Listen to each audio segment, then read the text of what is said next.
I'm currently in the process of dismantling and destroying a seeker-friendly sermon.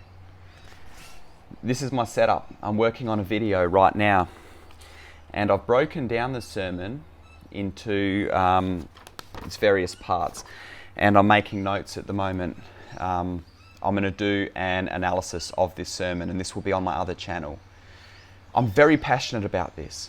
I was in a church for 10 years with this type of preaching, where it's seeker-friendly, it's non-confrontational, it's inoffensive, and I actually think this type of preaching can be possibly more dangerous than even an heretical sermon, because when there's such obvious error in a sermon, people can more easily identify it when they're seeking truth.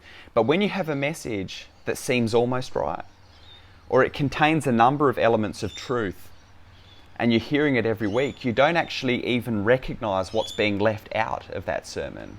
And I struggle to call it a sermon. I should call it an attempt at a sermon, because it's more like a motivational speech with Jesus tagged on.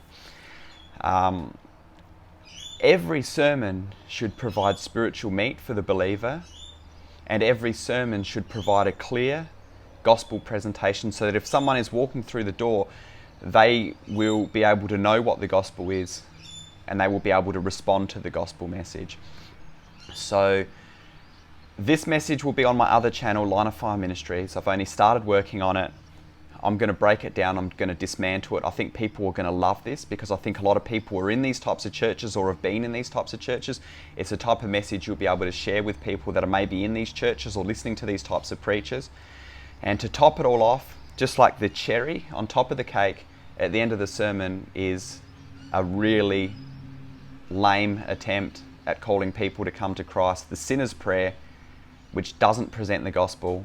The message doesn't present the gospel, so no one has any idea what the gospel is, but who wants to put their hand up to accept a Jesus that wants to bless me in my circumstances and emotionally? Me, I'll do that. And then you create false converts, and then you inoculate them to the true gospel because they think they're saved, so they don't have to hear the true gospel, and then they're deceived, and they're hearing the same message every week. And people can be saved in spite of these churches, in spite of this preaching, but those people will generally wake up and move on to greener pastures, which in this case is more biblical preaching. So I look forward to sharing this with you. Like I said, I'm very passionate about this.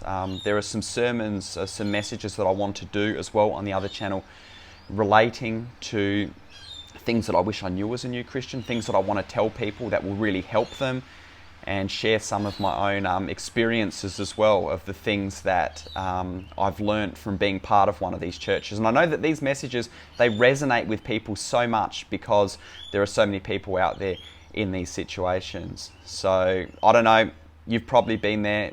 Leave a comment below if you want. I guarantee there will be so many people that have been in this place.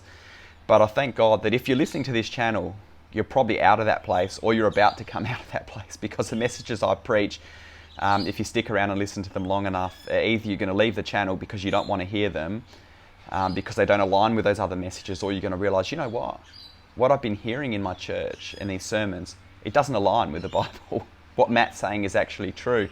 Not because Matt's any good, but because what he's saying is actually what is in the Bible. If you actually read it for yourself and you recognize what this is communicating, not just listening to your pastor that's doing a motivational speech. I don't even want to call it a motivational speech, because it's not even motivational.